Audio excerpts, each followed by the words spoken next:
Selamat sahabat. Ya, selamat hari Sabat bagi kita semuanya. Selamat Kita bicarakan sahabat. selamat hari Sabat, Selamat selamat sahabat. bertemu kembali.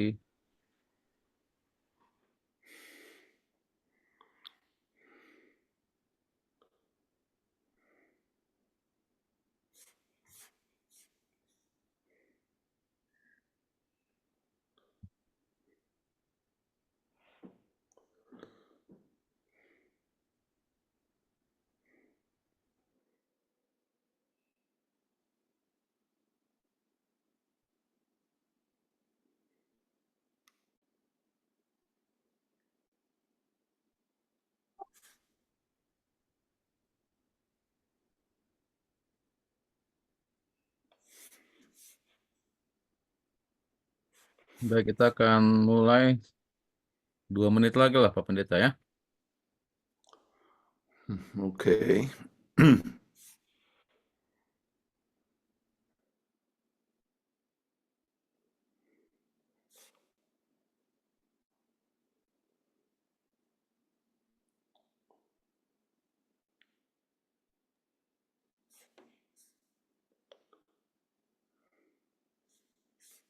Selamat malam, Sis Melin, siap baca ayat ya.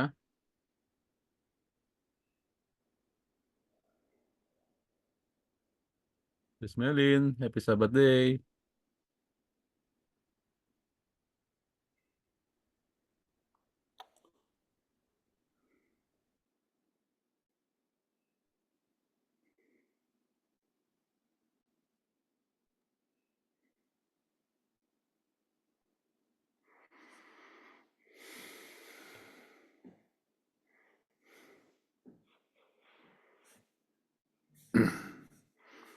Ya, sudah ada tanda itu dari Melin.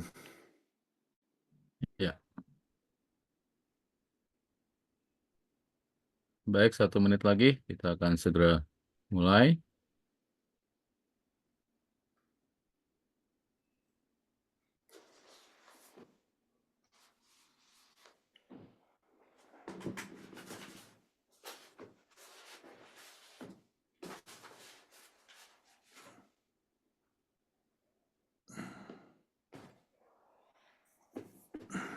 Selamat malam bagi kita semuanya. Shalom, selamat hari Sabat bagi kita yang sudah berbuka hari Sabat. Dan selamat pagi bagi mereka yang berada di Amerika Serikat dan selamat siang atau sore bagi mereka yang ada di Eropa. Kita akan segera memulai acara diskusi dan juga pembahasan Sekolah Sabat pada Sabat hari ini yang akan dipimpin oleh Pendeta Dr. Jonathan Kuntaraf. Tapi sebelumnya mari kita berdoa dan kami mohon dengan hormat Pak Harjono boleh pimpin dalam doa buka ya Pak Harjono. Selamat hari Sabat. Ya. Oke, saudara. Baik, kita bersatu di dalam doa. Ya Tuhan Allah kami yang berada di dalam kerajaan surga, Tuhan Maha Pengasih dan Penyayang yang kami sembah siang dan malam. Terpujilah namamu kekal dari selama-lamanya sampai selamanya. Kami mengucap syukur dan terima kasih ya Tuhan. Pada saat ini adalah pada Sabat Tuhan yang suci. Tuhan, kami akan belajar firman. Berikan roh akal budi hikmat dari surga. Kiranya tuntunan Roh Kudus-Mu menyertai masing-masing kami, agar kami mengerti apa yang akan diutarakan oleh Bapak Pendeta Jonathan Kuntara, sehingga kami boleh memahaminya, dan kami boleh membawakan besok di dalam diskusi sekolah Sabat, masing-masing di tempat, di gereja kita masing-masing. Tuhan kiranya kuasa Roh Kudus-Mu pula mengurapi Bapak Pendeta yang akan membagikan firman pelajaran sekolah Sabat ini, agar Tuhan menjauhkan pula dari segala kesalahan. Sertai kami ya Tuhan sepanjang mengikuti pelajaran ini, peralatan yang kami pakai semuanya Tuhan, agar semua boleh lancar, jauhkan dari segala gangguan. terlebih gangguan setan dan iblis, ya Tuhan. Agar kami boleh dengan tenang untuk mendengarkan dan belajar firman Tuhan. Terpujilah namamu ya Tuhan. Dan kami mohon semua di dalam nama Yesus, Juru Selamat dan Penebus kami. Amin. Amin. Amin. Terima kasih Pak Harjono yang sudah memimpin doa buka. Baik, waktu yang indah dan Zoom ini kami serahkan kepada hamba Tuhan, Pendeta Dr. Jonathan Kuntaraf. Kami persilakan. Baik, selamat saudara-saudara sekalian ya di Indonesia, Philippines ya. Selamat siang untuk mereka di Eropa, selamat pagi untuk mereka yang di Amerika ya. Baik, saya akan share screen ya. Satu pembahasan yang sangat penting yaitu ya isu utama kasih atau keegoisan ya. Jadi kita dalam pendahuluan kita bisa ulangi pelajaran daripada minggu yang lalu. Ada pertentangan besar dimulai di surga diteruskan di bumi, dan ini akan terus berjalan sampai Yesus datang dan akhirnya kembali lagi ke surga ya. Di situ tercangkum berbagai macam perkara yang terjadi ya di dunia ini di dalam satu pertentangan yang besar, the great controversy tersebut. Nah, pekan ini kita berfokus pada bagaimana pertentangan besar terjadi di dalam kehidupan kita dan di dalam sejarah umat Allah, khususnya di persimpangan antara Yehuda, umat Allah di bagian akhir perjanjian lama, dengan gereja umat Allah di dalam perjanjian baru, ya. Dan apa yang diharapkan juga artinya dan aplikasi kepada kita sekarang ini. Nah, kita lihat kenapa pelajaran ini penting, sebab kita belajar pertentangan besar yang terjadi sepanjang zaman. Kita belajar pertentangan itu berfokus pada pertentangan antara kasih dan keegoisan yang dapat kita dapatkan dalam kehidupan kita sehari-hari. Kita belajar apapun pilihan kehidupan kita menunjukkan kita berpihak kepada Yesus atau kepada setan. Sering kita tidak sadari itu ya. Pilihan kita itu menentukan atau kita adalah sebagian daripada the great controversy ya. Kita belajar bagaimana umat Tuhan dapat menang dengan memiliki kehadiran Tuhan di dalam kehidupan kita. Baik. Silakan Melin, ayat inti Yesaya 41 ayat 10. Janganlah takut, sebab aku menyertai engkau. Janganlah bimbang, sebab aku ini Allahmu. Aku akan meneguhkan, bahkan akan menolong engkau. Aku akan memegang engkau dengan tangan kananku yang membawa kemenangan. Luar biasa janji Tuhan kepada orang-orang Israel yang ternyata tidak memenuhi akan persyaratan tersebut ya. Tetapi Tuhan memberikan suatu jaminan luar biasa sekali ya. Jadi apa yang kita bisa pelajari ayat hafalan ini? Dalam masa pertentangan antara baik dan jahat, di mana kita semua menghadapi pergumulan, kita mendapatkan janji Tuhan agar jangan takut dan bimbang. Allah sendiri yang berjanji untuk beserta dengan kita. Allah juga berjanji untuk meneguhkan kita dan menolong kita. Ya, Allah juga memegang kita dengan tangan kanannya. Dia siap untuk menuntun kita untuk membawa kepada kemenangan. Janji Allah yang tidak pernah berdosa harus kita percayai. Jadi kepercayaan walaupun kita menghadapi tantangan yang besar, kadang-kadang tidak mudah menghadapi tantangan tersebut. Misalnya kematian daripada orang yang kita kasihi, ya itu tidak mudah untuk kita hadapi, tetapi itu adalah sebagian daripada the great controversy, ya yang kita harus sadari. Jadi kita harus tetap percaya walaupun tidak selamanya yang terjadi itu adalah sesuatu perkara yang kita kehendaki.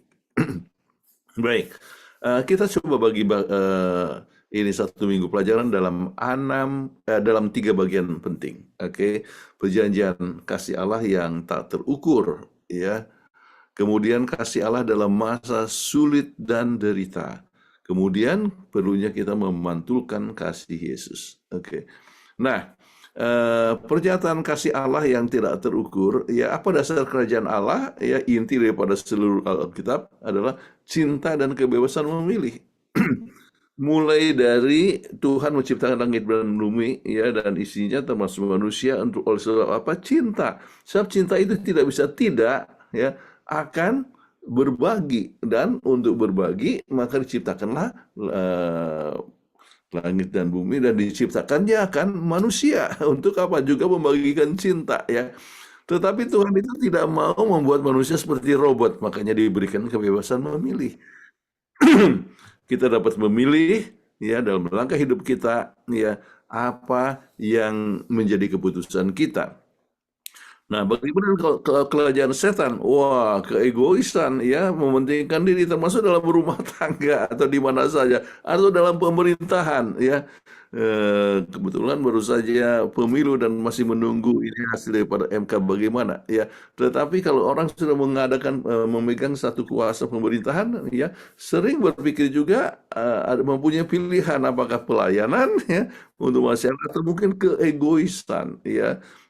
Diri penting, ya, kemudian kepentingan dirinya, kemudian keluarga. Keegoisan itu bisa terdapat di dalam segala macam langkah kehidupan kita masing-masing, dalam komunitas di mana saja kita berada. Tetapi ada juga dengan kekerasan, dan caranya, kalau misalnya kerajaan Allah itu adalah kebebasan memilih, tetapi kerajaan setan adalah dengan kekerasan, ya. Jadi melalui perang, ya. Kemudian bisa terjadi pada rumah tangga, menunjukkan siapa yang berkuasa, adanya KDRT, kekerasan di dalam rumah tangga. Kekerasan, jadi memaksakan kemauan dan sebagainya di dalam segala macam tingkatan, termasuk di dalam jemaat. Bisa ini terjadi. Oke. Nah, kita masuk kepada bagian pertama, pernyataan kasih Allah yang tak terukur. Apa yang dapat kita pelajari tentang kerajaan Allah dari ayat-ayat ini?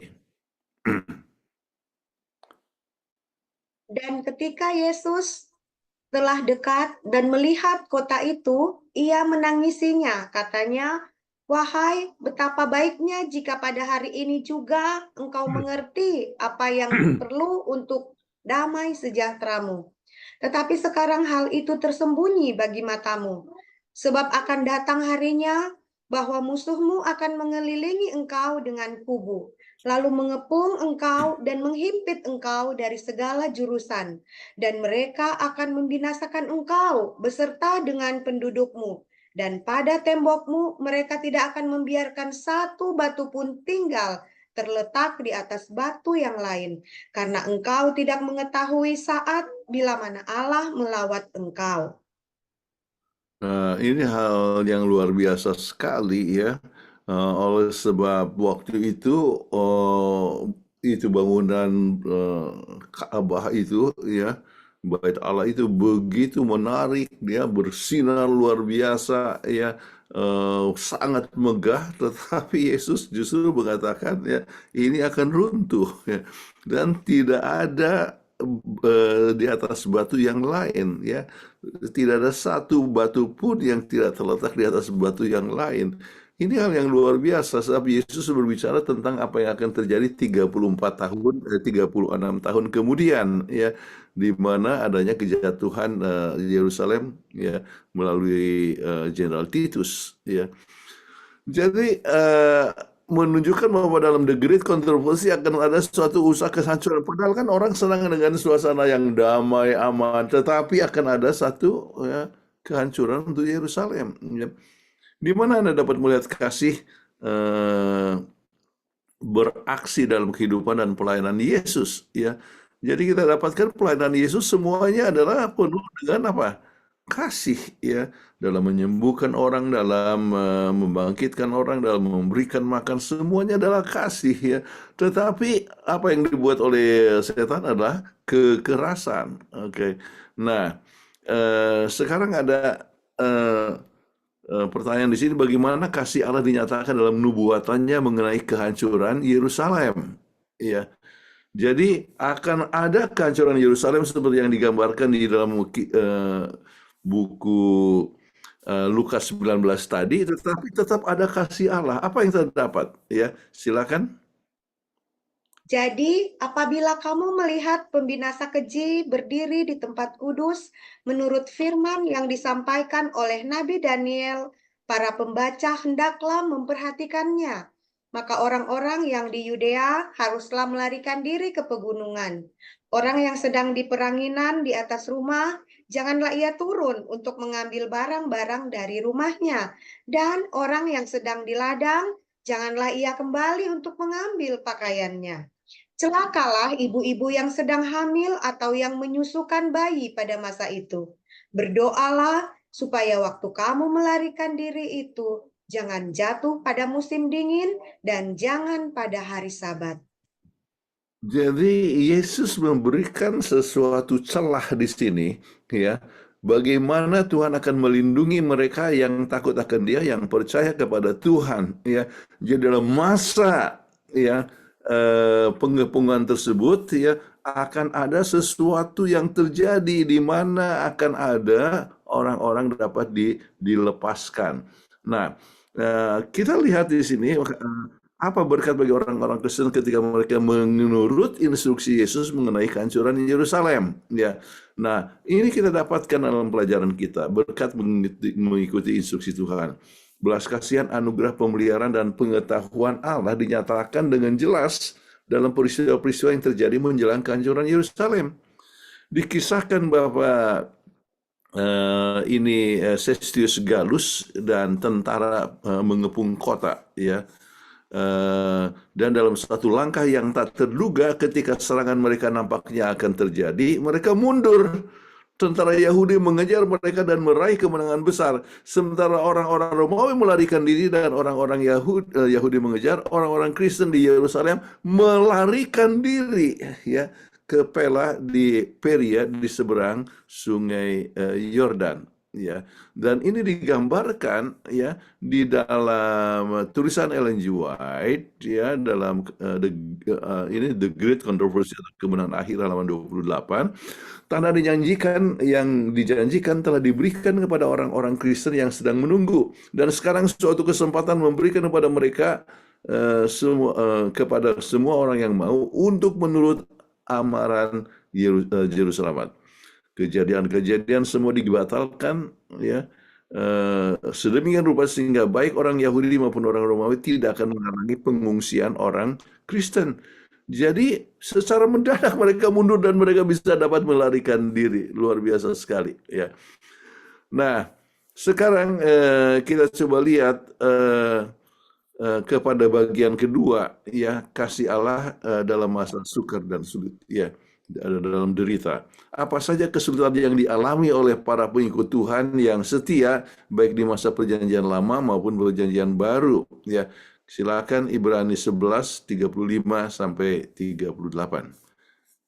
Ibu-ibu telah menerima kembali orang-orangnya yang telah mati sebab dibangkitkan, tetapi orang-orang lain membiarkan dirinya disiksa dan tidak mau menerima pembebasan, supaya mereka beroleh kebangkitan yang lebih baik. Ada pula yang diejek dan didera, bahkan yang dibelenggu dan dipenjarakan. Mereka dilempari, digergaji, dibunuh dengan pedang, sambil menderita kekurangan, kesesakan, dan siksaan. Dunia ini tidak layak bagi mereka. Mereka mengembara di padang gurun dan di pegunungan, dalam gua-gua dan celah-celah gunung. Baik, ini hal yang telah terjadi, berbagai macam kesukaran, penderitaan, ya, yang telah terjadi kepada umat Tuhan, ya, sampai bukan hanya diejek atau didera, bahkan dibelenggu, dipenjara, dilempari, digergaji. Siapa yang digergaji? Ya, tradisi menunjukkan bahwa yang digergaji adalah Yesaya. Waktu dia lari masuk ke dalam sebuah pohon, ada pohon itu ada lubang, ya, kemudian masuk ke dalam, kemudian pohon itu digergaji. Itu kisah dari Yesaya. Baik, jadi mereka mengalami berbagai macam kesengsaraan, ya. Namun kita dapatkan juga bagaimana para rasul, ya, juga mengalami tantangan yang besar sekali, ya. Bagaimana mereka dipukul, diperintahkan untuk tidak berbicara dengan nama Yesus. Kita lihat kisah 5 ayat 40 sampai 42. Mereka memanggil rasul-rasul itu, lalu menyesah mereka dan melarang mereka mengajar dalam nama Yesus. Sesudah itu mereka dilepaskan. Rasul-rasul itu meninggalkan sidang mahkamah agama dengan gembira, karena mereka telah dianggap layak menderita penghinaan oleh karena nama Yesus. Dan setiap hari mereka melanjutkan pengajaran mereka di bait Allah dan di rumah-rumah orang, dan memberitakan Injil tentang Yesus yang adalah Mesias. Ya sih, jadi kita lihat bahwa rasul-rasul itu diancam ya, bahkan sebagian sudah dipenjara dan sebagainya, tetapi sesudah mereka keluar tetap tidak bisa berhenti. Mereka tetap mengabarkan ada semangat yang luar biasa sekali ya dari mereka. Sebab kenapa? Mereka tahu bahwa Yesus sudah mati dan sudah bangkit, dan mereka punya pekabaran yang luar biasa untuk dikabarkan ya. Kemudian kita coba lihat juga bagaimana pengalaman daripada Stefanus ya, martir Kristen yang pertama. Kita coba lihat dari ayat yang pasal 7 ayat 58 sampai 60. Mereka menyeret dia keluar kota, lalu melemparinya. Dan saksi-saksi meletakkan jubah mereka di depan kaki seorang muda yang bernama Saulus. Sedang mereka melamparinya, Stefanus berdoa, katanya, "Ya Tuhan Yesus, terimalah rohku." Sambil berlutut ia berseru dengan suara nyaring, "Tuhan, janganlah tanggungkan dosa ini kepada mereka." Dan dengan perkataan itu meninggallah ia. Luar biasa sekali ya, dalam masa aniaya bukannya marah ataupun bagaimana, tetapi dia justru mendoakan, janganlah tanggungkan dosa ini kepada mereka ya. Dan hal yang luar biasa, salah satu yang terlibat dalam penganiayaan ini adalah siapa? Saulus ya. Kemudian Stefanus mati. Sekarang di mana Stefanus berada? Masih dikubur ya, artinya berada di dalam kuburan ya. Dan dia tidak tahu bahwa akhirnya Saulus itu akhirnya jadi bertobat ya. Jadi bisa bayangkan satu waktu Stefanus akan kaget waktu di surga ketemu Saulus yang menganiaya dia. Okay. Siapa tahu mereka bertetangga di surga. Ya. Baik, kita lihat penderitaan yang dialami tersebut ya, tetapi dalam keadaan yang demikian ya ada jaminan dari kasih Allah ya. Kita menghadapi pencobaan dan penganiayaan ini ada jaminan kasih Allah. Apa yang didapat di dalam Roma 8 ayat 35 ya dan 38 dan 39. Siapakah yang akan memisahkan kita dari kasih Kristus? Penindasan atau kesesakan atau penganiayaan atau kelaparan atau ketelanjangan atau bahaya atau pedang? Sebab aku yakin bahwa baik maut maupun hidup, baik malaikat-malaikat maupun pemerintah-pemerintah, baik yang ada sekarang maupun yang akan datang, atau kuasa-kuasa, baik yang di atas maupun yang di bawah, ataupun sesuatu makhluk lain, tidak akan dapat memisahkan kita dari kasih Allah yang ada dalam Kristus Yesus, Tuhan kita.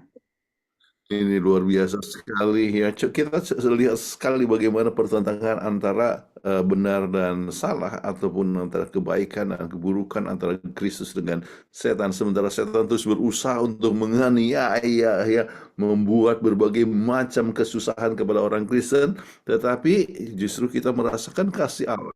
Dan tidak ada yang bisa memisahkan kita daripada kasih Allah ya. Apakah itu kesesakan, penganiayaan, kelaparan, ataupun segala hal yang disebutkan di sini, tetap kita bisa merasakan kasih Allah sampai umat Kristen itu bisa rela untuk menghadapi berbagai macam tantangan kehidupan. Baik, janji-janji apa dari firman Allah berikan kepada kita yang memberikan penghiburan kepada kita ketika menghadapi kesulitan dan pencobaan sebagai pengikut Yesus? Janganlah takut, sebab aku menyertai engkau. Janganlah bimbang, sebab aku ini Allahmu. Aku akan meneguhkan, bahkan akan menolong engkau. Aku akan memegang engkau dengan tangan kananku yang membawa kemenangan. Ketika aku melihat dia, tersungkurlah aku di depan kakinya, sama seperti orang yang mati. Tetapi ia meletakkan tangan kanannya di atasku, lalu berkata, Jangan takut, aku adalah yang awal dan yang akhir, dan yang hidup. Aku telah mati, namun lihatlah, aku hidup sampai selama-lamanya, dan aku memegang segala kunci maut dan kerajaan maut. Jadi kita lihat janji Tuhan dalam tantangan yang kita hadapi, kita ingat bahwa Allah beserta dengan kita. Bukan berarti kita langsung bebas daripada derita. Derita kita tetap hadapi, tetapi kita rasakan kehadiran Tuhan dalam diri kita. Ya. Kemudian satu poin yang sangat penting adalah dikatakan jangan takut adalah yang awal dan yang akhir. Ya, dalam The Great Controversy ini, aku telah mati, lihatlah aku hidup. Ya, dan aku memegang kunci maut dan kerajaan maut. Jadi kita tidak usah takut dengan kematian, sebab siapa yang memegang kunci maut dan kerajaan maut? Yesus sendiri. Ya, jadi kalau seandainya mati sekalipun, Tuhan yang menggenggam. Dia punya janji akan kita mendapatkan kebangkitan. Itu adalah satu kejadian yang pasti. Dia yang memegang kunci maut. Dia bilang aku hidup sampai selama-lamanya. Luar biasa. Oke, kita lihat di dalam Kemenangan Akhir halaman 37. Sia-sialah usaha setan menghancurkan jemaat Kristus dengan kekerasan. Pertentangan yang besar di antara murid-murid Yesus menyerahkan hidup mereka tidak berakhir pada waktu para pembawa panji yang setia ini dibunuh. Mereka menaklukkan pada waktu mereka dikalahkan. Pekerja-pekerja Allah telah dibunuh, tetapi pekerjaannya maju terus dan mantap. Luar biasa. Aniaya tidak perlu menghalangi akan orang Kristen. Segala macam derita, kematian, kedukaan, dan sebagainya tidak harus menghalangi kita punya iman untuk tetap percaya kepada Tuhan. Kita ingat pada masa reformasi, ya, begitu banyak sekali Alkitab yang dibakar, kemudian dia punya abu itu disebarkan di sungai Rhine. Tetapi dikatakan tulisan Roh Nubuat bahwa dengan mengalirnya itu sungai, ya, dengan abu daripada Alkitab, maka begitu juga pekabaran itu dikabarkan, ya. Jadi terus berkembang. Jadi justru Alkitab yang tadinya dimusnahkan, makin lama makin banyak yang dicetak, ya. Luar biasa. Oke. Injil terus berkembang. Injil telah menembus sampai ke pelosok-pelosok bumi yang paling jauh, ya. Meskipun murid terakhir Yohanes meninggal pada akhir abad pertama, yang lainnya mengambil obor kebenaran dan memberitakan Kristus yang hidup, ya. Plinius yang muda, yaitu gubernur provinsi Romawi Bitinia di pantai utara Turki modern, menulis kepada Kaisar Trajan, ya, sekitar tahun 110 Tarikh Masehi. Dan pernyataan Plinius ini penting karena terjadi hampir 80 tahun setelah penyaliban. Dan Plinius menggambarkan pengadilan resmi yang dilakukan untuk menangkap dan mengeksekusi orang-orang Kristen. Dan apa yang dia katakan, tulisan daripada Plinius ini. Dia menyatakan, karena banyak orang dari segala usia, kelas, dan jenis kelamin sedang berada dalam bahaya karena tuduhan, dan ini akan terus berlanjut. Penularan tahayul, yaitu tentang kekristenan dianggap tahayul, ini telah menyebar tidak hanya di kota-kota, tapi juga di kampung-kampung dan pedesaan. Ya. Jadi pekerjaan tetap berkembang terus walaupun mengalami berbagai macam aniaya sekalipun. Ya. Nah, sekarang kita masuk kepada bagian yang ketiga, ya, yaitu kita harus merefleksikan kasih Kristus, ya, dalam segala situasi, termasuk dalam masa aniaya sekalipun. Di mana Anda melihat kasih Yesus terungkap dalam cerita-cerita berikut, ya. Kita lihat Kisah 2 ayat 44 sampai 47. Dan semua orang yang telah menjadi percaya tetap bersatu, dan segala kepunyaan mereka adalah kepunyaan bersama, dan selalu ada dari mereka yang menjual harta miliknya, lalu membagi-bagikannya kepada semua orang sesuai dengan keperluan masing-masing. Dengan bertekun dan dengan sehati, mereka berkumpul tiap-tiap hari dalam bait Allah. Mereka memecahkan roti di rumah masing-masing secara bergilir dan makan bersama-sama dengan gembira dan dengan tulus hati sambil memuji Allah. Dan mereka disukai semua orang, dan tiap-tiap hari Tuhan menambah jumlah mereka dengan orang yang diselamatkan. Terima kasih. Jadi kita coba lihat bahwa justru mereka mempunyai kasih satu sama lain, ya, menjual harta, membagikan kepada orang yang kurang beruntung, ya, mempunyai kasih, dan mereka punya fellowship, persekutuan yang indah, selalu memuji Tuhan. Dan dengan kegiatan ini apa yang telah terjadi, ya? Dan tiap-tiap hari Tuhan menambahkan jumlah mereka dengan orang yang diselamatkan, ya. Jadi orang yang menjadi Kristen adalah orang yang diselamatkan. Jadi bertambah terus. Siapa yang tambahkan? Tuhan, ya, melalui tindakan-tindakan pengabaran Injil ataupun juga dengan kasih yang mereka miliki satu sama lain. Jadi pelajaran apa yang kita dapatkan petik dari kisah yang Yesus berikan dalam Matius 25 ayat 31 sampai 40? Kita ambil yang ke-40-nya saja. Silakan.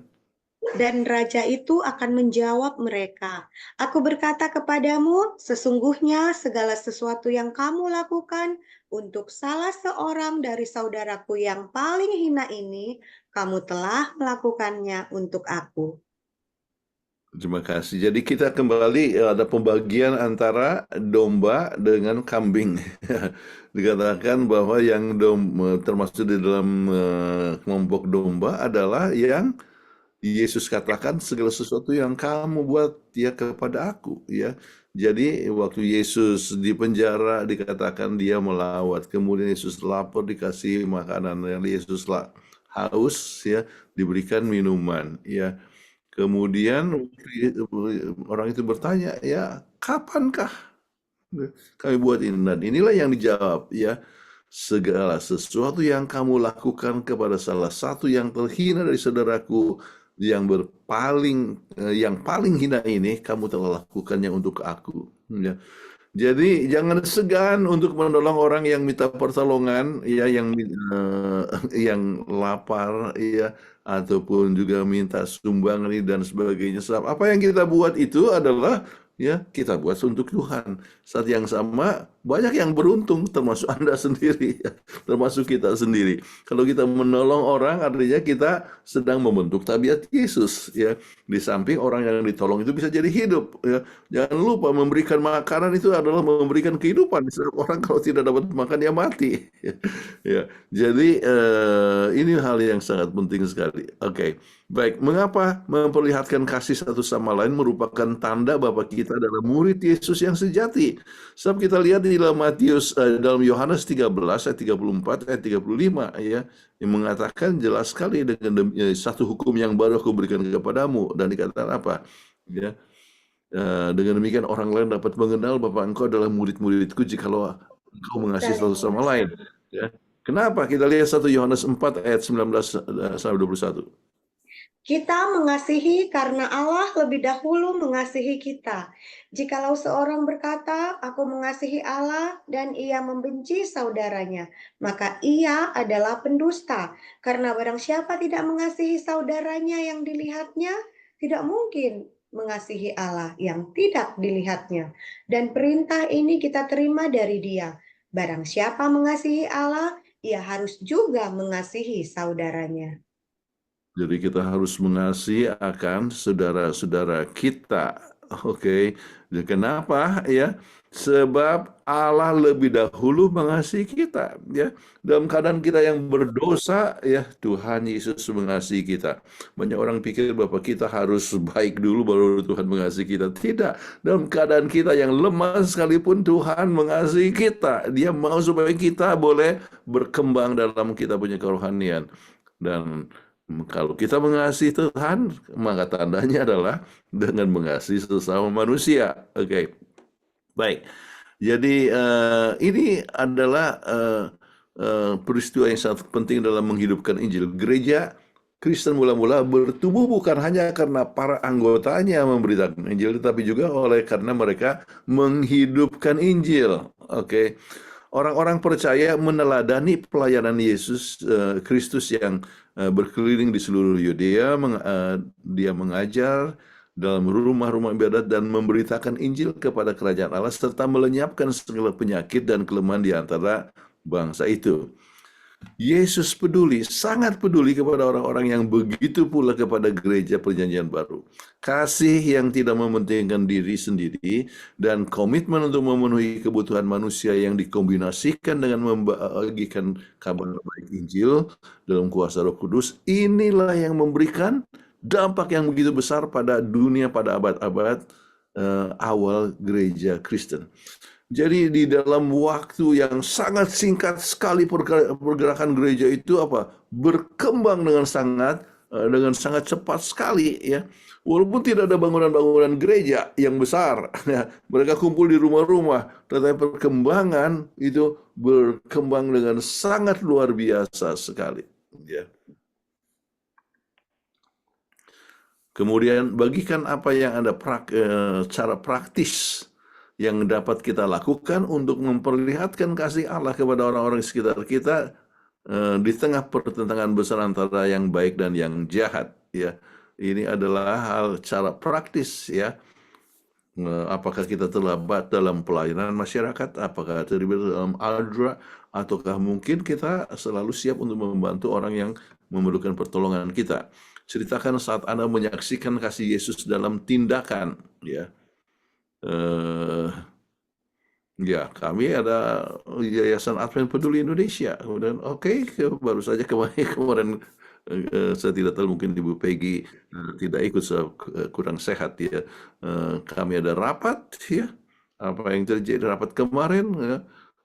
Ini untuk anak-anak yang perlu uang sekolah disebutkan di Sumatera sana. Kemudian kami baru bahas ya dana untuk menolong sebuah anak-anak sebuah sekolah di Madiun. Kemudian kita berbicara mengenai masalah perlunya untuk pelatihan untuk anak-anak ini supaya mendapatkan keterampilan ya. Kita sisihkan dana. Jadi kita melakukan berbagai macam kegiatan-kegiatan. Sekarang kita mempunyai 8 panti asuhan dengan 261 anak. Dan saya senang untuk mengabarkan bahwa ada 99 dari kita punya anak yang pernah tinggal di panti asuhan yang sudah menjadi sarjana sekarang ini ya. Sarjana hukum ada, sarjana kependetaan, sarjana pendidikan dan sebagainya. Baik, kasih dan tindakan. Dikatakan Tertullianus mengatakan perbuatan-perbuatan kasih yang begitu mulia itulah yang membuat banyak orang yang memberikan mereka kepada kita. Lihatlah kata mereka, bagaimana mereka saling mengasihi. Luar biasa. Lihatlah bagaimana mereka saling mengasihi. Sebab itu adalah satu kuasa kepada kita masing-masing. Apa yang dapat kita lakukan untuk membantu keluarga kita, gereja kita, komunitas kita menjadi saluran berkat yang lebih jelas akan kasih Allah yang tidak terukur dan tidak pernah gagal ya. Baik, ini adalah contoh perbuatan kasih yang ada dalam pelajaran kita dan saya kutip di sini.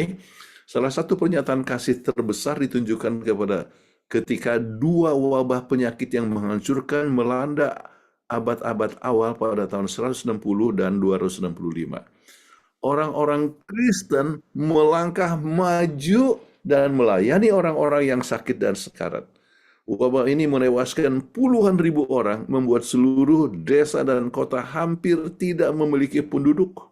Ya, mereka tetap melayani dan yang banyak melayani adalah orang-orang Kristen dan mereka jadi ketularan juga ya. Baik. Dikatakan bahwa pelayanan orang-orang Kristen yang tidak mementingkan diri sendiri, berkorban, peduli, dan penuh kasih memberikan dampak yang sangat besar bagi penduduk. Sering berjalannya waktu, ribuan dan akhirnya ratusan ribu, kemudian jutaan orang di Kekaisaran Romawi menjadi percaya kepada Yesus selama 2 wabah ini. Kasih, kepedulian, dan perhatian yang terorganisasi dan tanpa pamrih terhadap orang sakit dan sekarat menciptakan kekaguman terhadap orang-orang percaya ini dan Kristus yang mereka wakili. Ya, itulah yang kita akan bisa lihat hasilnya kalau kita lebih banyak melakukan kegiatan pelayanan masyarakat, maka lebih banyak orang yang akan menerima kebenaran. Baik, kita masuk kepada kesimpulan ya. Pertentangan baik dan jahat berjalan terus. Setan terus berusaha menghancurkan manusia dengan peperangan dan malapetaka dan juga dengan aniaya dalam mengecewakan umat Tuhan, namun umat Kristen tetap bertumbuh. Kabar Injil ini terus tersebar. Jumlah pengikut-pengikutnya terus bertambah. Injil itu menembus daerah-daerah yang tidak mudah dimasuki, bahkan sampai ke daerah kekuasaan Roma. Penyebaran Injil bukan hanya oleh sebab pemberitaan Injil melalui khotbah atau evangelisasi, tapi juga melalui tindakan kasih yang dihidupkan oleh umat Kristen.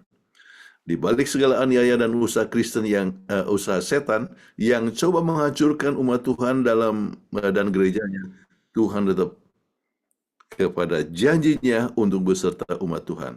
Kehadirannya memberikan damai, sukacita, dan kebahagiaan dan pengharapan di tengah segala gejolak yang dibuat setan. Kemenangan akan jadi bagian umat Tuhan. Oke. Baik, nah, ada beberapa aplikasi yang bisa tanyakan. Bagaimana kita dapat menolong orang yang kecewa sebab setelah menjadi Kristen justru menghadapi lebih banyak pencobaan. Sering sekali kita dapatkan pertanyaan yang demikian. Aduh, sesudah saya jadi Kristen kok lebih susah, ekonomi saya lebih rusak dan sebagainya. Jangan lupa kita berada di dalam the great controversy, ya. Jadi jangan pikir bahwa pencobaan hanya datang kepada orang-orang yang bukan Kristen. Justru orang Kristen akan mendapat pencobaan yang lebih besar. Sebab kita ingat ya, dalam 1 Korintus 10 ayat 13 ya, yang mengatakan bahwa Tuhan tidak mengizinkan suatu pencobaan lebih besar daripada kekuatan kita. Apa artinya? Lebih tinggi iman seseorang, pencobanya lebih besar ya. Dan pencobaan yang terbesar justru adalah kepada Yesus sendiri. Oke. Baik, bagaimana kita tetap mempunyai iman terus bertumbuh walaupun banyak menghadapi banyak kekecewaan hidup? Ingat saja akan Yohanes 15 ayat 3 sampai 5 ya, tinggallah di dalam aku maka kamu akan berbuah banyak. Jadi selama kita mempunyai hubungan dengan Yesus ya, dan percaya kepadanya, maka kita akan tetap bertumbuh. Ambil waktu untuk ya terus mendengar firman Tuhan ataupun membaca firman Tuhan, itu penting sekali ya. Bagaimana agar kita dapat mengasihi orang jahat kepada kita? Bagaimana agar kita tetap mengasihi orang jahat kepada orang yang jahat kepada kita? Ya, saudara-saudara sekalian, jangan membalas kejahatan dengan kejahatan, tetapi kasihlah dengan kebaikan. Dan kita doakan orang yang jahat tersebut. Ya, kita doakan, kemudian kita harus merasa kasihan sebab dia bertindak jahat kepada kita oleh sebab dia tidak tahu apa yang dia buat. Ya, dipikir bahwa itu adalah dia punya kuasa dan sebagainya, padahal mereka harus dikasihani. Ya. Jadi kalau kita merasa kasihan kepada mereka, kita akan tetap memiliki kasih itu, ya, mendoakan mereka. Baik, apakah peranan Anda sebagai pengikut Yesus dalam pertemuan besar ini? Wah, kita punya peranan penting. Yesus akan menang kalau umat Tuhan merefleksikan tabiat kasih. Ya. Walaupun dapatkan tantangan bagaimana besarnya sekalipun, kita tetap mengasihi. Ya. Jadi kita itu menunjukkan bahwa kuasa Yesus itu begitu besar dalam mengubah manusia. Ya. Jadi Yesus menang ya dalam the great controversy melalui kita. Baik. Itu pelajaran kita. Terima kasih. Sekarang kita akan coba dengar pertanyaan-pertanyaan bila ada. Baik, terima kasih Pak Pendeta Dr. Jonathan Kuntaraf.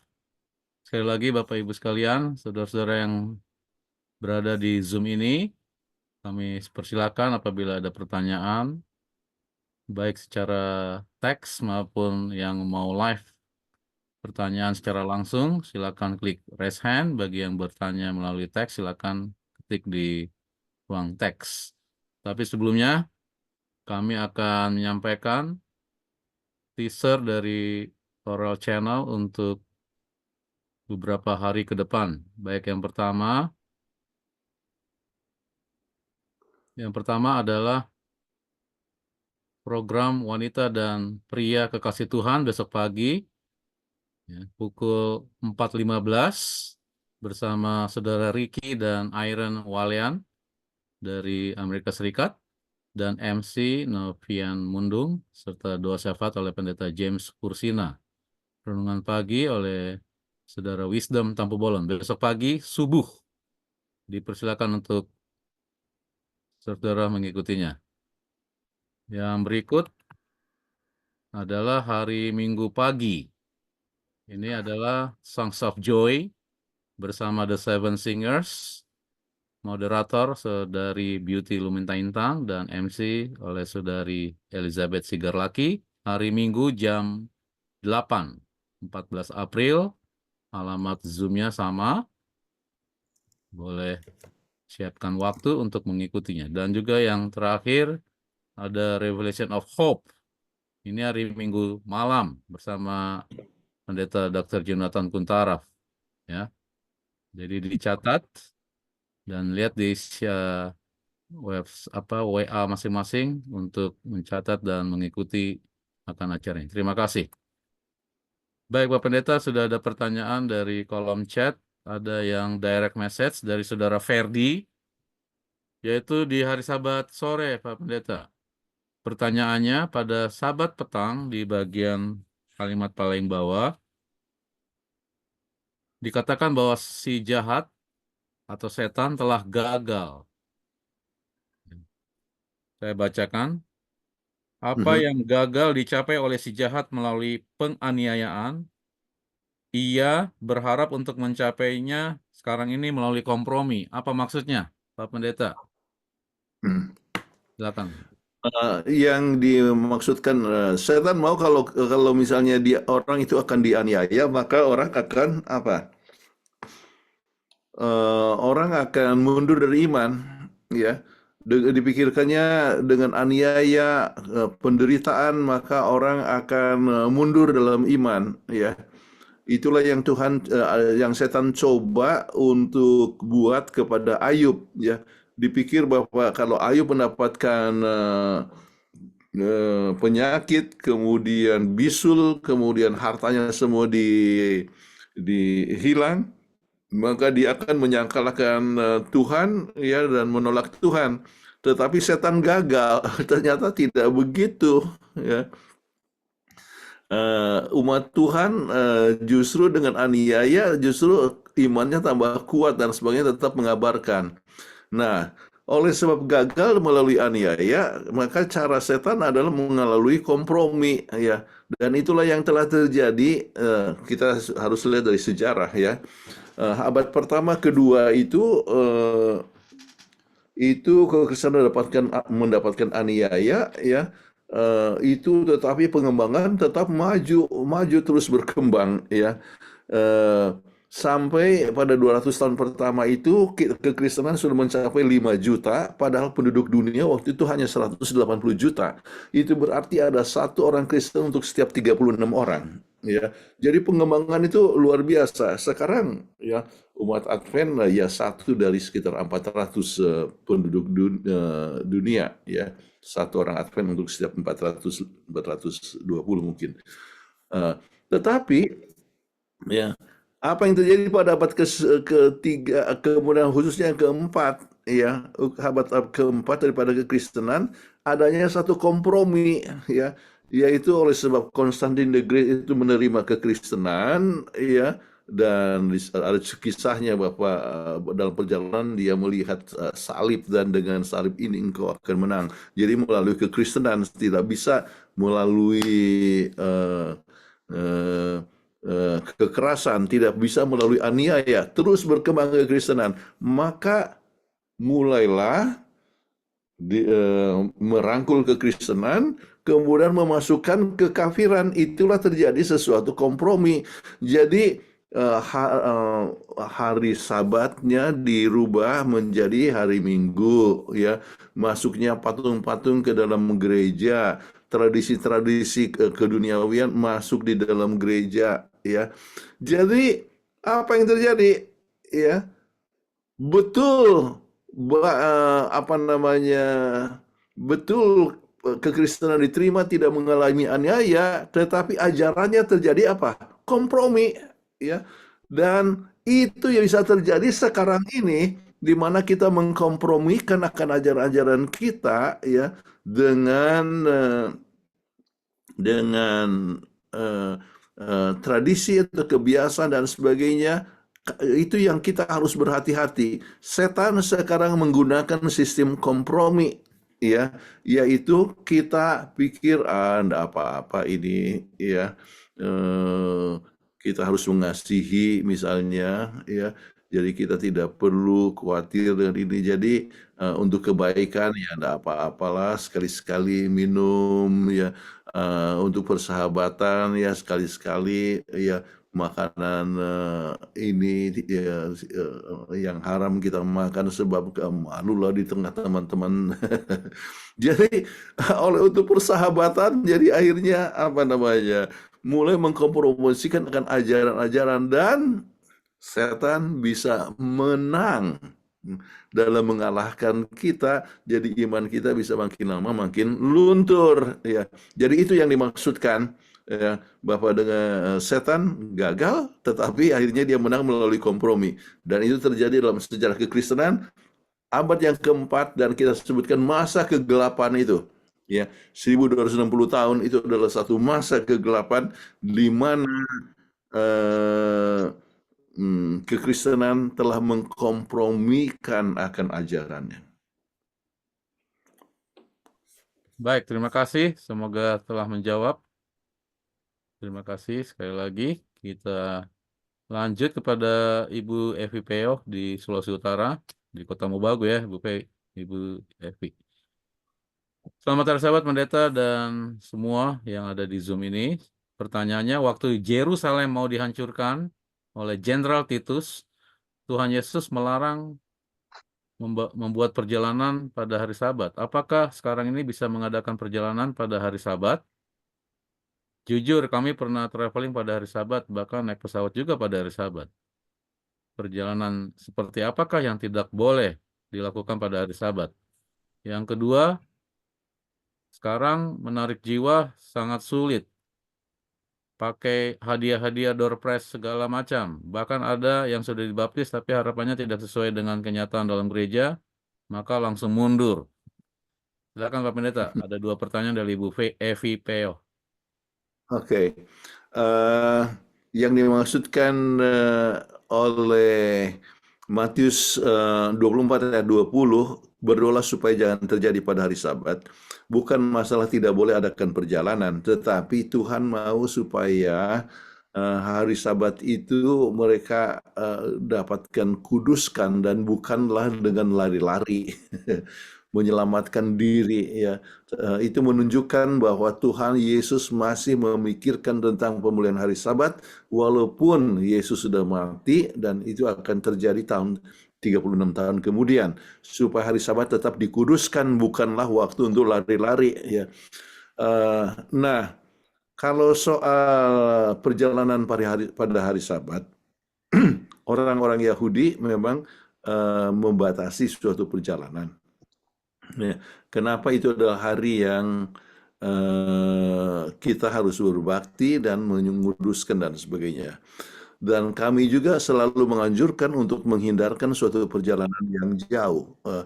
Kami umumnya, ya, misalnya regional conference, ya, kami menghindarkan perjalanan pada hari Sabat. Ya, jadi kami kalau ada appointment pada hari Sabat atau mungkin juga ada seminar hari Minggu, ya kami akan datang 1 hari sebelumnya. Ya, jadi kami sudah lakukan itu, dan sampai sekarang ya bahkan saya ambil contoh saja ini, saya punya istri dan kebetulan Glinawati juga ikut di sini ya, dari Southern Pine, North Carolina. Itu mereka ada grup tamatan dari SAUC ya, Southeast Asia Union College ya, di Singapura. Mereka sekolah di situ 60 tahun yang lalu. Mereka selalu kirim mereka 2 tahun sekali ada reuni ya, dengan cruise. Jadi tahun 2025 mereka rencanakan pada bulan Oktober ya, akan cruise ya, dan mulainya dari hari Sabat ya, pulangnya hari Sabat ya. Langsung kami katakan bahwa kami tidak akan ikut. Ya, kenapa? Ya, sebab berangkat hari Sabat, kemudian pulang hari Sabat, ya itu akan mengganggu kesucian hari Sabat. Jadi kami ya, keluarga tidak akan ikut. Ya. Kemudian akhirnya mereka rubah cruise line akan berangkat pada bulan September tahun 2025. Ya. Dan sekarang berangkat hari Jumat dan pulang hari Jumat. Ya. Jadi itu yang saya maksudkan, kita hindarkan perjalanan hari Sabat yang bisa mengganggu kesucian hari Sabat. Ya. Jadi ini saya rasa harus kita biasakan ya, dan merasakan hari Sabat itu adalah hari di mana kita bersekutu dengan Tuhan, sebab dengan perjalanan bisa mengganggu akan kesucian hari Sabat itu. Baik, itu yang saya boleh sampaikan. Oh iya, kemudian pertanyaan kedua, kenapa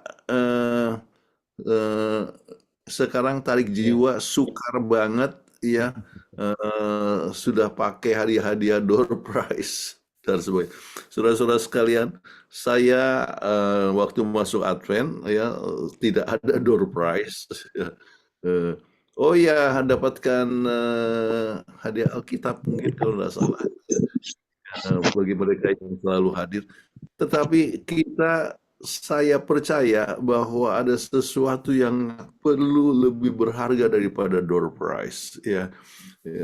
Jadi kita harus tetap memberikan pelayanan. Kalau orang memerlukan pertolongan, kita perlu untuk memberikan pertolongan ya. Tetapi kasih sayang ya yang kita nyatakan itu adalah satu kuasa untuk ya untuk menarik orang untuk menerima akan kebenaran. Pada masa paceklik atau COVID dan sebagainya, kita harus menunjukkan kita mengasihi mereka. Kita perlu untuk berbagi berkat kepada orang lain. Tetapi saya sendiri tidak sependapat bahwa kita pakai door prize. Ya. Tetapi dengan kasih sayang, perhatian, sebab kadang-kadang orang perlu pertolongan itu bukan oleh masalah materi. Ya, ada orang yang memerlukan makanan. Kita harus berikan kesediaan untuk memberikan makanan. Tetapi ya, banyak yang perlu itu adalah perlu persahabatan. Pada saat seorang kedukaan, ya kita kadang bisa datang dengan hanya datang saja ya dengan menangis bersama-sama ya, itu memberikan perhatian ya kepada mereka. Kita harus menunjukkan kepedulian sebagai seorang Kristen ya. Kalau orang datang menjadi Kristen oleh sebab mengharapkan masalah materi ya, itu bukanlah dasar yang kuat. Orang datang kepada gereja oleh sebab melihat adanya kebenaran, bahwa inilah memberikan sukacita yang sejati dan kita akan bertahan dalam kebenaran ya. Nah, banyak di antara saudara-saudara termasuk saya misalnya bukan datang dari keluarga Advent ya. Saya dibaptiskan 60 tahun yang lalu. Dibaptiskan 60 tahun yang lalu dan oleh sebab sebuah KKR ya, yang kita pelajari Alkitab, kebenaran, kemudian menerima kebenaran. Jadi tidak perlu harus diiming-imingi bahwa kalau orang menjadi Kristen itu akhirnya semua ekonomi akan lebih baik dan sebagainya. Tapi saya percaya kita akan mendapatkan berkat. Ingat pertanyaan daripada murid-muridnya kepada Yesus ya. Jadi kami ini akan dapat apa? Waktu Yesus berkata bahwa lebih mudah bagi seekor unta masuk di lubang jarum. Jadi kami ini akan dapat apa? Kemudian apa jawab Yesus ya, untuk orang ya yang sudah menyangkal diri dan dikatakan dia akan dapatkan berlipat ganda sampai 100 kali ganda. Berkat-berkat kebaikan mungkin dalam ekonomi juga ada, tapi yang lebih penting adalah kesejahteraan dalam arti kebahagiaan bersama dengan Tuhan, damai sejahtera ya, kebahagiaan. Jadi itu hal yang perlu kita harus tanamkan, bahwa keselamatan itu lebih penting daripada masalah materi. Sorry, terlalu panjang saya jawab Baik, pertanyaannya. terima kasih. Silakan, Sis Evi. Itu oke sih. Yang saya maksud kayak gini kan, kalau kayak di Jakarta ada ibadah di Bogor gitu, malas nginep di sana. Jadi kita PP aja gitu. Nah kalau kayak di sini, kadang-kadang kan ada ibadah di gereja-gereja yang deket sini ya, kan nggak ada penginapan di sini. Penginapan yang itu ya, misalnya kalau dari sini ke Imandi gitu, atau ke Modo Inding, bisa nggak kita berangkat pagi, selesai khotbah kita balik Oh, gitu. saya rasa itu bisa. Itu kan perjalanan menuju ke gereja untuk berbakti, ya. Ya, jadi itu biasa kami buat. Misalnya saya akan khotbah di Unai, kemudian dari Jakarta pagi-pagi, ya, untuk menuju ke Unai, ya, dan ke sana berbakti, ya.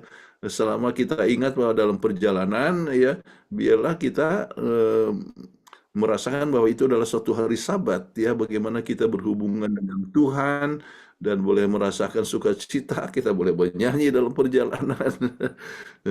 Nyanyi rohani dengan sendirinya, bukan rock and roll. Jadi kita rasakan hari Sabat itu adalah hari ya penuh dengan kekudusan dan kita perjalanan ke gereja, ya, no problem, ya.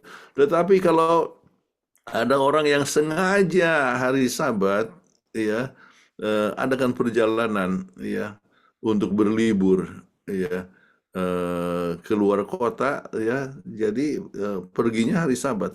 Saya rasa itu hal yang harus dihindarkan. Ya, baik, terima kasih Pak Pendeta. Semoga sudah menjawab ya, Sis Evi. Dan juga untuk Saudara Ugi ya, pertanyaan yang sama. Saya pikir sudah terjawab oleh Pendeta Kuntaraf. Baik, terima kasih. Kita ke pertanyaan yang berikut.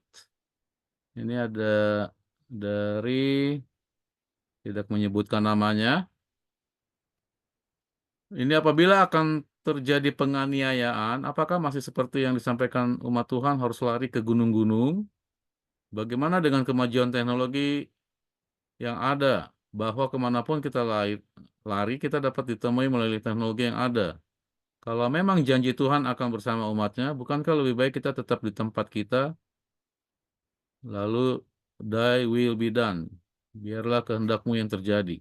Silakan Pak Pendeta. Satu hal yang disebutkan oleh firman Tuhan, tulisan Roh Nubuat, dalam masa aniaya, ya, akan ada dua kelompok. Mereka yang tidak akan mengalami, yang tidak kuat, Tuhan akan membiarkan mereka mati sebelumnya. Ya, membiarkan mereka mati sebelum masa aniaya itu. Ya, itu satu. Kemudian mereka yang masih yang mempunyai tubuh yang lebih kuat dan sebagainya, Tuhan membiarkan hidup dan menjadi saksi, ya. Dan mereka pun ada di dalam dua kelompok. Dan kelompok itu adalah mereka yang berada dalam penjara, ya, jadi mereka bertahan, ya, seperti yang sudah katakan, thy will be done. Tetapi ada juga yang dapat melarikan diri, ya, dan melarikan diri dan dikatakan bahwa mereka kemudian ada di gua-gua dan sebagainya, ya, tempat yang melarikan diri. Mungkin mereka ketangkap juga, tetapi dengan sendirinya tidak selamanya orang bisa dicapai dengan teknologi. Ya, saudara sendiri mengetahui, ya, kadang-kadang kita dapatkan bahwa di tempat-tempat tertentu tidak ada signal, ya, ya, tidak ada signal. Kalau ada di dalam gua, ya, itu tidak akan dijangkau dengan signal. Tidak ada signal di sana. Kadang-kadang kami akan perjalanan, ya, di dalam mobil melalui terowongan, ya, nggak ada signal, ya, di dalam terowongan, ya. Padahal itu terowongan di tol ada terowongan. Kemudian pada saat berada di terowongan itu tidak akan signal. Dan teknologi, ya, itu dapat mencari akan Artinya bisa mengetahui di mana orang berada kalau ada di tempat yang bisa dijangkau oleh teknologi, tetapi tidak selamanya. Itu saya rasa saya punya pandangan, tetapi Infrared, eh, ada infrared Neta. bagaimana? Bagaimana dengan teknologi infrared yang bisa mendeteksi dari jarak jauh panas tubuh makhluk hidup pakai infrared maksudnya, Oh, pakai kedeteksi. infrared. Ya, ya. Artinya kita tidak perlu untuk mengundang suatu penderitaan. Kalau kita bisa lari, lari. Kalau seandainya tidak dengan infrared akhirnya ketemu juga, ya, ya kita harus ya bersedia untuk menghadapi tantangan. Dan kembali, Tuhan tidak akan membiarkan suatu ujian lebih besar daripada kekuatan kita. Jadi kalau kita masih tetap diberikan kehidupan, artinya kita akan tetap dapat apa? Bertahan. Ya, apakah itu hidup di dalam gua ataupun di hutan-hutan atau di country living, ya, ya, atau mungkin kita berada di dalam penjara, ya. Jadi tidak perlu yang kita harus takuti, ya. Yang penting adalah kehadiran Tuhan di hati kita di mana saja kita berada, ya. Apakah di dalam penjara atau dalam aniaya ataupun juga di tempat pelarian. Baik, semoga telah menjawab ya, Sis. Ya, terima kasih. Oke, ini ada pertanyaan selanjutnya. Sebelum nanti di bagian akhir lah ya, ini yang ada yang minta tanggapan tentang Kristen progresif. Kita ke pertanyaan berikut dari Foni Wangke. Pak Pendeta, bagaimana dengan umat Tuhan yang kalau beribadah harus melalui jalan tol lalu membayar biaya uang tol? Pergi ke gereja tapi mereka tidak mau mengeluarkan uang. Dan juga kalau kita sering sewa tempat untuk berbakti, tapi untuk uang masuk kita harus bayar tiket masuk. Dan mereka tidak mau keluarkan uang untuk bayar tiket. Intinya hari Sabat tidak ingin keluar biaya atau uang pada hari Sabat. Nah, ini bagaimana nih Pak Pendeta? Di Jakarta nih banyak yang seperti ini. Terima kasih. Ya, Anda kan biasa beli dia punya tiket lebih dahulu tuh ada kartu-kartu ya melalui tol. Kami tidak pernah bayar di situ kan hanya lewat saja kita sudah pakai sensor ya. Kemudian saya lihat di Jakarta juga hanya kasih tunjuk kartu saja di scan kemudian sudah lewat ya. Jadi untuk menghindarkan pembayaran pada hari Sabat ya, maka Anda beli barang-barang artinya kartunya sebelum Sabat. Oh, isi ulangnya itu maksudnya ya? Kuota Ya isi ulang. Jadi jadi Anda itu kan tidak bayar cash ya. Ya. Jadi kita menghindarkan transaksi pada hari Sabat sama seperti orang apa namanya kita usahakan untuk beli makanan pada atau siapkan makanan pada hari Jumat ya. Dengan demikian kita tidak melakukan pekerjaan besar ya pada hari Sabat dan kita ingat kesucian hari Sabat ya. Ya. Terima kasih Pak Pendeta. Semoga telah menjawab ya. Saudari Foni Wangke. Yang berikut pertanyaan dari Saudari Yuliana Tung. Selamat hari Sabat Pak Pendeta. Apa maksud perkataan Stefanus? Ya Tuhan, Yesus terimalah rohku. Banyak orang Kristen belum paham arti kematian menurut Alkitab. Terima kasih. Oh, Ya, roh fokusnya yang terimalah dimaksudkan rohku adalah ini maksudnya. jadi yang dimaksudkan adalah nafas hidup ya, life principle.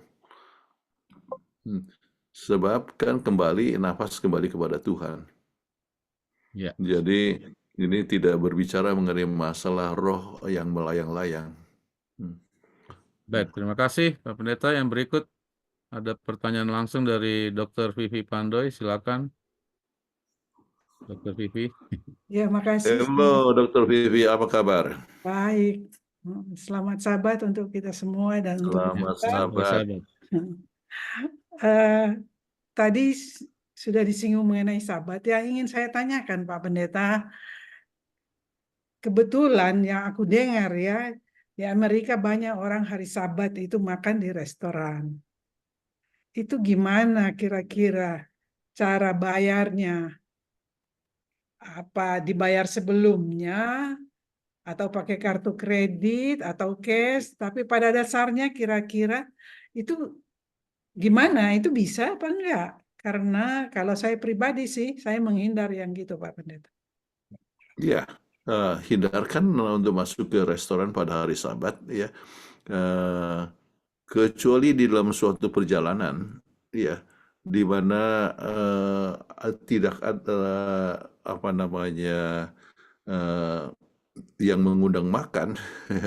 Kemudian mungkin salah satu pembicaraan adalah ke restoran, tetapi lebih bagus juga puasa hari Sabat kan nggak jadi masalah atau pergi makan sesudah ini.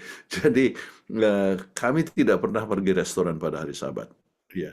Terus kalau kata cara pembayarannya, ya ada orang yang pergi ke hari Sabat ke restoran dan mereka bayar dengan kredit card. Di sini umumnya orang tidak bayar cash, tetapi dengan kredit card. Namun kami menghindarkan ya pembelian ataupun transaksi ya untuk ke restoran pada hari Sabat. Ya.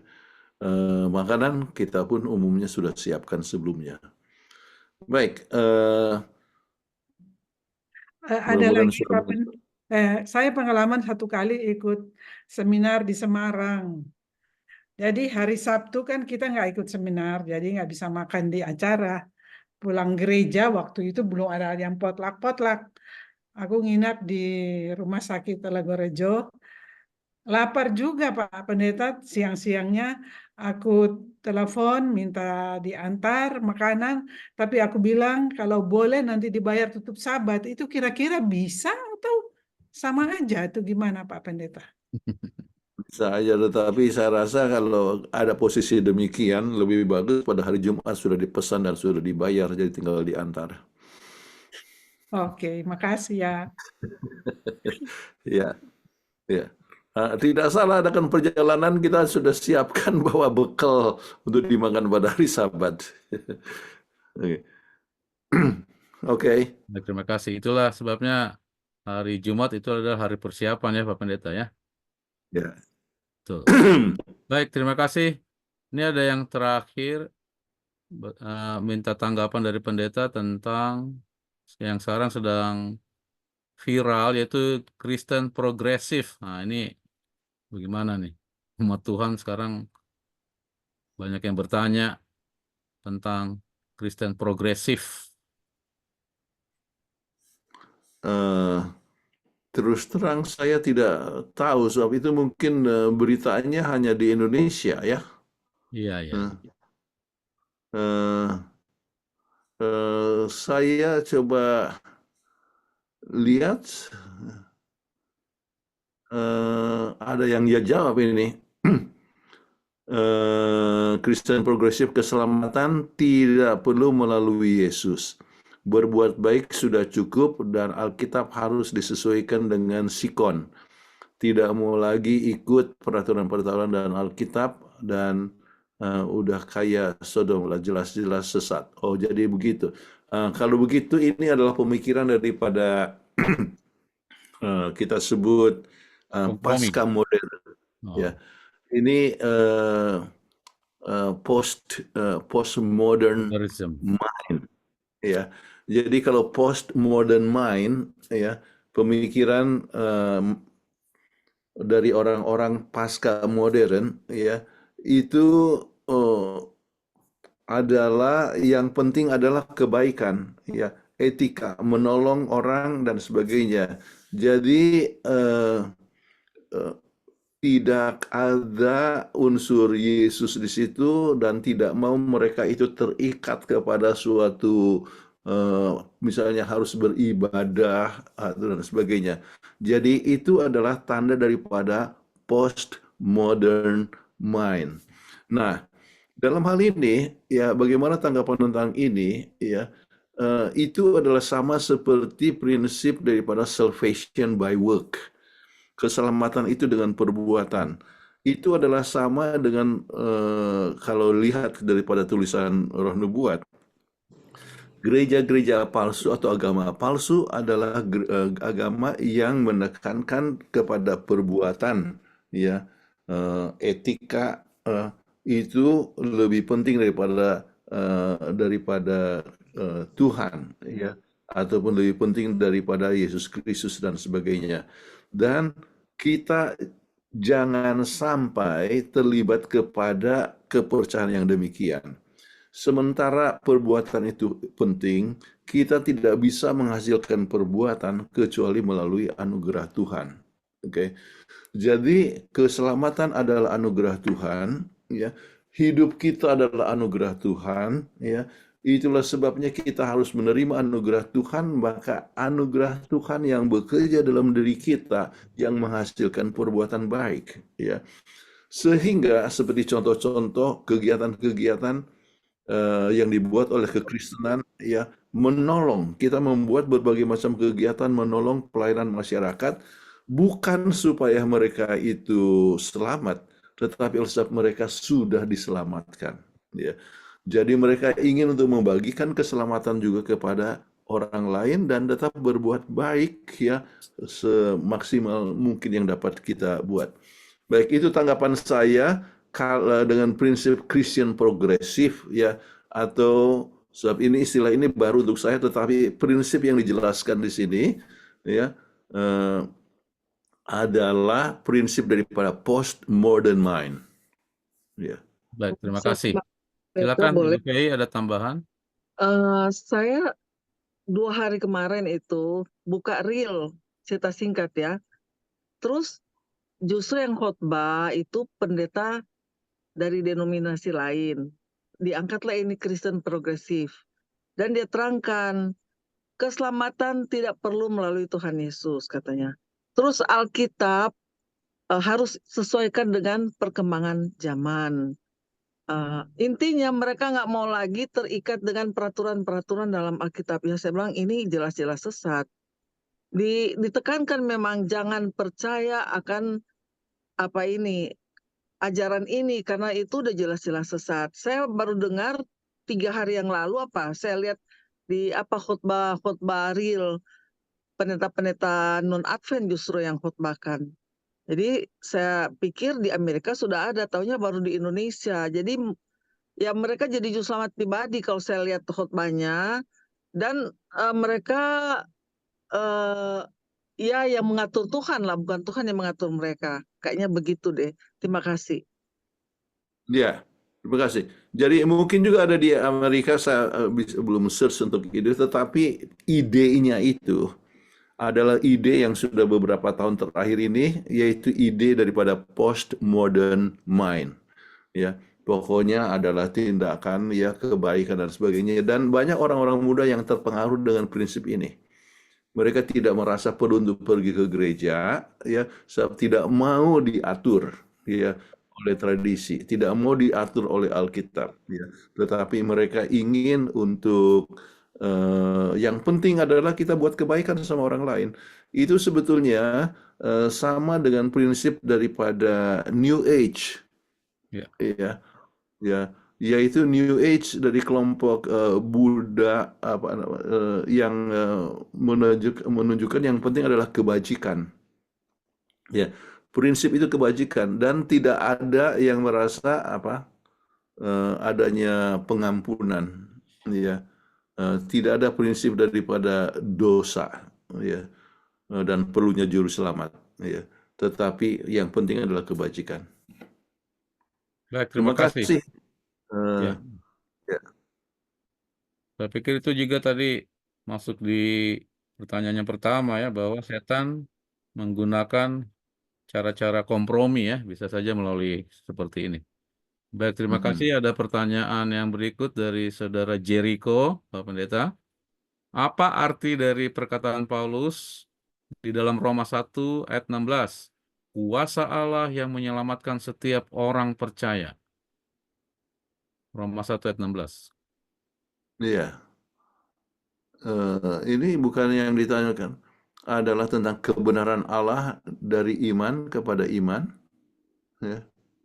Oh, yang pertama ya, apa yang dimaksud dengan Rasul Paulus tentang kebenaran Allah dan iman kepada iman, lalu lanjutannya ada di bawah tuh. Apa tidak perkataan Paulus, kuasa Allah yang menyelamatkan setiap orang percaya, Roma 1 ayat 16. Iya, itu adalah berbicara mengenai masalah Injil. Ya. Itu adalah definisi daripada Injil. Oh. Ya. Kalau kita lihat di dalam Roma 1 ayat 16, ya, itu Injil adalah apa? Kuasa Allah yang menyelamatkan setiap orang yang percaya, yaitu keselamatan hanya melalui Yesus Kristus, ya. Yang memberikan kepada setiap orang yang percaya akan mendapatkan akan keselamatan, ya. Jadi itu adalah kuasa daripada Injil, ya, itu adalah definisi daripada Injil sebetulnya. Kemudian kalau dikatakan kebenaran Allah dari iman kepada iman, ya, oleh sebab apa itu kebenaran? Kebenaran adalah firman Allah, kebenaran adalah Yesus Kristus, ya. Kalau dilihat kebenaran adalah firman Allah, kita lihat itu di dalam Yohanes 17 ayat 17, ya. Kemudian di dalam Yohanes 14 ayat 6, akulah jalan, kebenaran, dan hidup. Jadi Yesus adalah apa? Kebenaran. Kemudian kalau kita lihat kepada Mazmur 119 ayat 30, bicara tentang hukum Allah adalah kebenaran. Nah, kemudian kebenaran Allah itu, yaitu firman Allah, ya, dari iman kepada iman. Jadi itu menunjukkan adanya suatu pengembangan daripada iman, ya. Jadi pada saat kita menerima Yesus, kita mempunyai iman.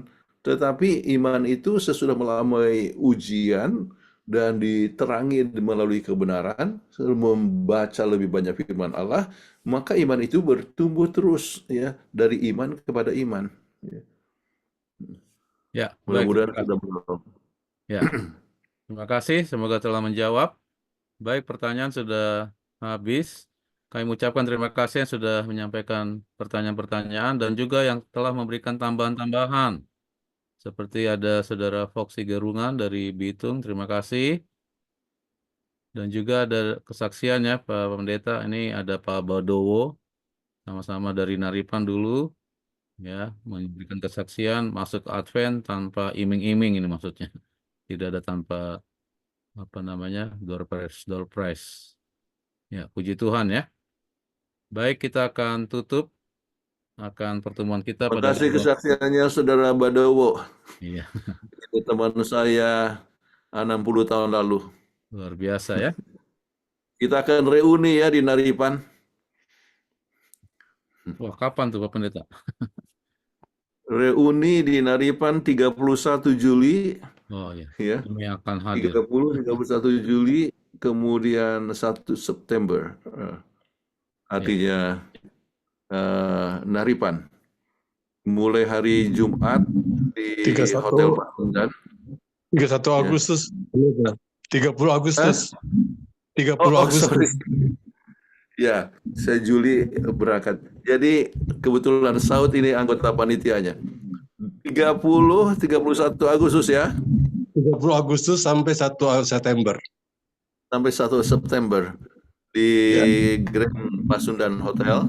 Tetapi hari Sabatnya di Gereja Naripan. Saya senang sudah banyak sekali yang daftar ya, sudah 50 kamar lebih.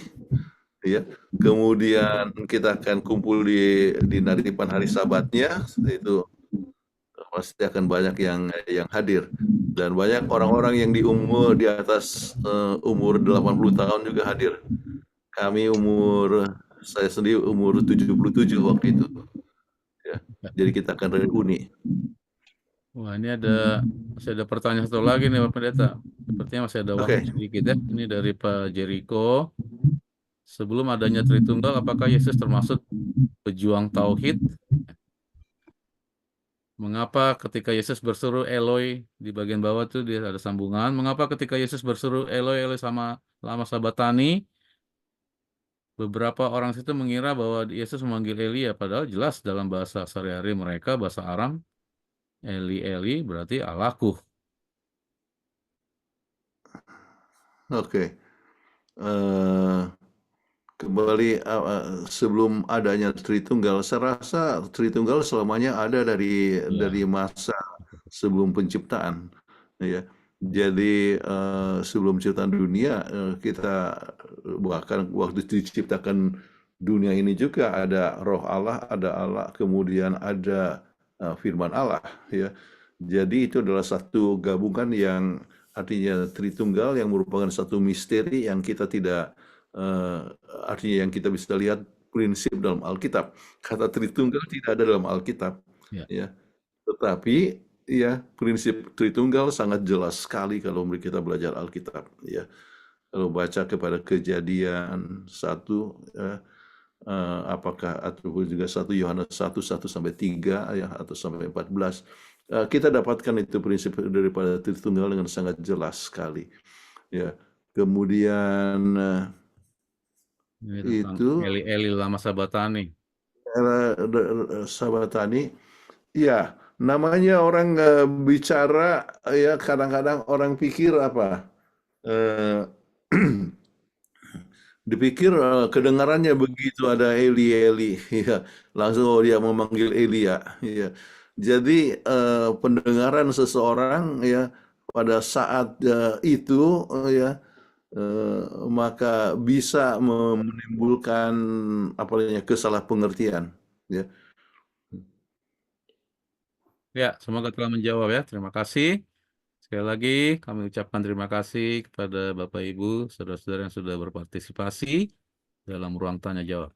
Kita akan tutup pertemuan kita pada malam hari ini. Kami undang Pak Pendeta Kuntaraf yang mau doa, yaitu doakan Ibu Peggy yang masih berada di Rumah Sakit Premier di Bintaro dalam keadaan kurang sehat. Juga Luminta Intang yang masih dalam proses penyembuhan juga kita doakan, dan kita doakan semua kita pada hari Sabat. Silakan Pak Pendeta Kuntaraf. Peggy sudah pulang ke rumah. Oh ya, silakan, masih dalam proses pemulihan. Ya, tetapi kita akan terus doakan, ya, apalagi rencananya Sabtu malam akan terbang ke Shanghai dengan keluarga. Oke, kita sama-sama berdoa. Bapa dalam surga, kami datang kepada Tuhan berterima kasih sebab Engkau adalah pencipta kami, penebus kami, dan pemelihara kami sekalian. Kami bersyukur ya Tuhan oleh sebab kami dapat mengenal tentang pertentangan segala zaman. Pertentangan yang sangat besar antara kebenaran, ya, dan kejahatan. Dan kami bersyukur bahwa kami pun dapat ikut ambil bahagian di dalam peperangan ini, jikalau kami tetap memiliki tabiat Yesus, yaitu saling mengasihi dan menjauhkan sifat egois dalam hidup kami. Kiranya Tuhan boleh berkati akan semua guru-guru sekolah Sabat yang telah belajar, ya, di mana saja mereka berada, dikuasai oleh Roh Kudus, boleh mengajarkan dengan baik dan boleh membawa kabar keselamatan, ya, dan membawa pertumbuhan kerohanian kepada semua anggota jemaat. Kami pun datang kepada Tuhan menyadari bahwa Engkau adalah sumber kehidupan, sumber kesehatan. Dan kepadamu-lah kami dapat bergantung dalam segala hal. Kami hadapkan kepada Tuhan akan Sister Peggy, ya, supaya kesehatannya makin lama makin rampung, makin baik, tidak mengalami kesulitan dengan rencana perjalanan besok malam, Sabtu malam ke Shanghai, dan jauhkan dari berbahaya, dapat kembali dengan selamat, tidak kurang suatu apa. Tuhan berkati juga akan Saudara Robert Luminta Intang dalam proses perawatan, ya, pengobatan. Tuhan boleh berkati akan semua proses tersebut, ya. Tuhan boleh berkati dia dengan tubuh yang kuat dan sehat, sehingga apapun yang terjadi, ya, dia dapat bertahan dengan baik. Tuhan berkati akan pelayanannya melalui oral channel dan berbagai macam feature daripada oral channel. Tuhan boleh berkati supaya berjalan dengan baik, dan semua program boleh menjadi berkat bagi sesama manusia dan kemuliaan bagi nama Tuhan. Bapa dalam surga, kepadamu saja kami bergantung, dan biarlah masing-masing kami menyadari tanpa Tuhan kami tidak berdaya apa-apa. Biarlah dengan kuasa Tuhan kami dapat tetap bertumbuh dalam kerohanian, dan kami boleh tetap mempunyai damai sejahtera dalam Tuhan, kebahagiaan dan sukacita di dalam Tuhan, dan kami boleh tetap memberikan kemuliaan bagi nama Tuhan. Terima kasih ya Tuhan, Kau dengar doa kami yang kami alaskan di dalam nama Yesus Kristus, Juru Selamat kami. Amin. Amin. Terima Terima kasih. kasih Pak Pendeta Kuntaraf yang telah memimpin ruang PGKSI pada malam hari ini, dan kepada kita semuanya kami persilakan untuk meng-unmute dan mengklik reaction tanda terima kasih kepada Pak Pendeta. Kita saling menyapa, silakan Bapak Ibu sekalian. Terima kasih Pak Pendeta Semoga Kuntara sahabat. pelajarannya. Terima Terima kasih. kasih. Bye-bye. Terima kasih. Oke, Saudara Terima Munte, kasih, Pendeta. Pak Selamat Dowo, berkati. Saud, ya.